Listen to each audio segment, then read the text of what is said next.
जम्मू कश्मीर के आतंकी हमले के बाद हर कोई हैरान है, स्तब्ध है और पर्यटकों को जिस तरीके से आतंकवादियों ने निशाना बनाया, उसके बाद राजनीति भी चरम सीमा पर है।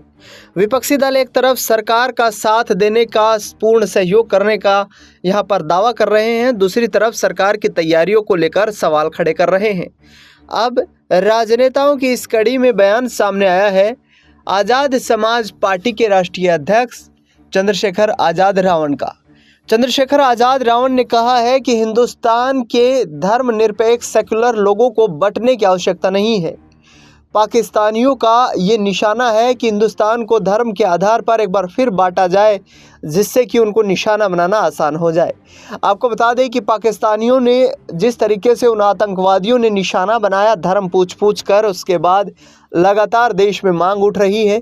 इसको लेकर भीम आर्मी चीफ और आज़ाद समाज पार्टी के नेता चंद्रशेखर आज़ाद, जो कि सांसद हैं, उन्होंने क्या कुछ कहा इस पूरे मामले को लेकर और किस तरीके से जम्मू कश्मीर में आने वाली अमरनाथ यात्रा में सुरक्षा के पुख्ता इंतजामों की तैयारियां की जाए, राज्य सरकार और केंद्र सरकार मिलकर सुरक्षा को यहां पर पुख्ता करें। इसके साथ साथ आने वाले पर्यटकों और इसके साथ साथ स्थानीय लोगों की सुरक्षा के लिए कड़े इंतजाम किए जाए, इस पूरे मुद्दे को लेकर उन्होंने अपना बयान दिया है।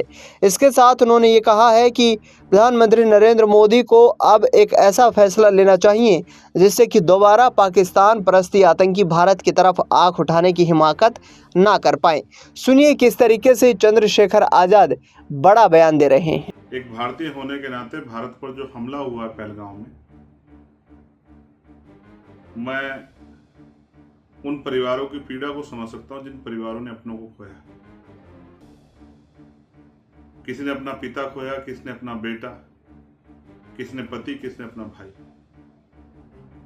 इस आतंकी घटना से पूरे देश के मन में, हर देशवासी के मन में व्यथा है। हर कोई चाहता है कि इस आतंकवाद का मुंह तोड़ जवाब दिया जाए। लेकिन साथियों, गांव की एक कहावत है कि जब किसी घर पर, परिवार पर हमला हो तो पूरा परिवार मिलकर उन विरोधियों से लड़ता है। आज जब हमारे देश पर हमला हुआ है तो हमें मिलकर देश विरोधी ताकतों से लड़ना चाहिए, चाहे वो कश्मीर में बैठी हो या बाहर किसी दूसरे मुल्क में बैठी हो या फिर देश के अंदर बैठी हो। हमें उन ताकतों से लड़ना चाहिए जिन्होंने हमारे देश के साथ, उसके सम्मान के साथ, हमारे परिवार के लोगों के साथ जो इतना बड़ा हमला करने का काम किया, हमारे खून से होली खेलने का काम किया। लेकिन महसूस करके देखिए, मैं भी देख रहा हूं कि देश के अंदर किस तरह का माहौल है। क्या हम लोग मिलकर देश विरोधी ताकतों से, आतंकवादी ताकतों से लड़ पा रहे? धर्म के आधार पर जिस तरह का माहौल बना है, हम अपने देश में अपने भाइयों के साथ लड़ रहे हैं। मैं आपको याद दिलाना चाहता हूं, जब ये देश आजाद हुआ तो सभी धर्मों के लोगों ने इसमें बराबर का भागीदारी की। सभी धर्मों के लोगों ने इसमें बढ़ चढ़कर भागीदारी की और सभी ने अपना खून जो है देश को आजाद कराने के लिए दिया। मुस्लिम भाइयों ने भी अपनी जिम्मेदारी को बहुत मजबूती से अदा किया। प्यारे साथियों, जब हम देखते हैं कि एक बहुत बड़ी कुर्बानी देश की आजादी में मुस्लिम समाज के लोगों की है और आज हम अपने देश में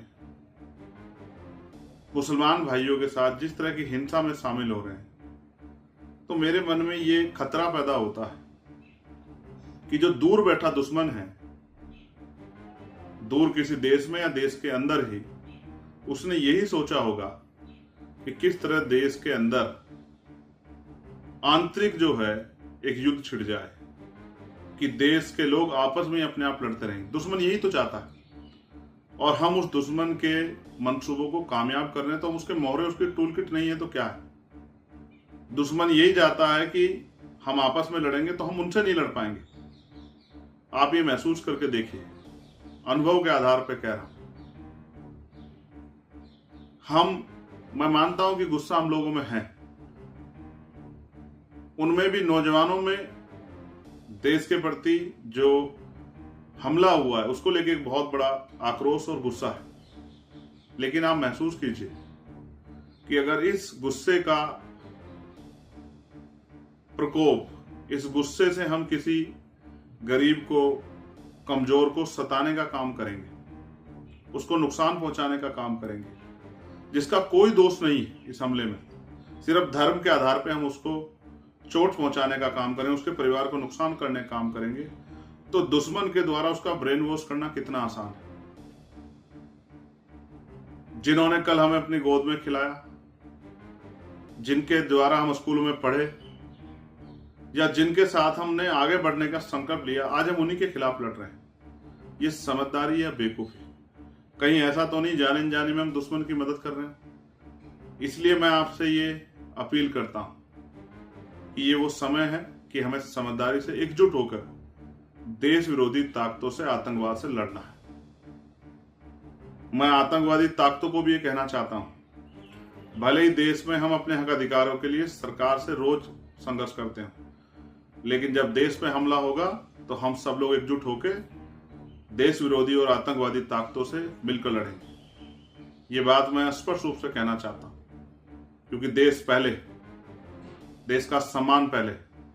लेकिन मैं नौजवान भाइयों से अपील भी करता हूं कि दुश्मन के चाल में आके देश में अपने साथ रहने वाले भाइयों से ना लड़े और ऐसा माहौल ना बनाए कि दुश्मन बिना कुछ करे ही जीत जाए।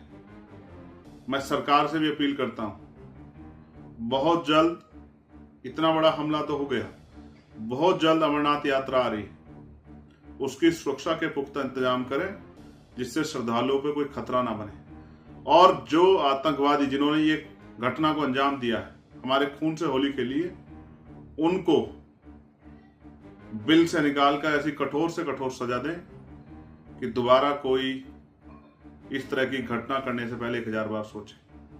लेकिन साथ साथ मेरी देशवासी से अपील है कि जो दुश्मन चाहता है वो ना करें, अपने भाइयों से ना लड़ें। आप सभी का बहुत बहुत आभार। मेरी ये राय इसलिए है क्योंकि मैं भारत का जागरूक नागरिक हूं और आपसे भी अपील करता हूं कि समझे कि हमारे देश के साथ कोई खेल तो नहीं हो रहा है। अभी तो दुश्मन हमसे दूर है, उसकी पहचान भी हमसे दूर है, लेकिन मुझे उम्मीद है कि अब हम समझदारी से आगे बढ़ेंगे और मिलकर दुश्मन से और देश विरोधी ताकतों से, आतंकवादी ताकतों से लड़ेंगे। हमें यह भी समझना होगा कि दुश्मन भी ये चाहता है कि हम आपस में लड़ें। भाई, भारत के मुसलमान का पाकिस्तान के मुसलमान से क्या मतलब है? हम किसी की कई की सजा दूसरे को नहीं दे सकते हैं, ये न्याय का सिद्धांत भी नहीं है।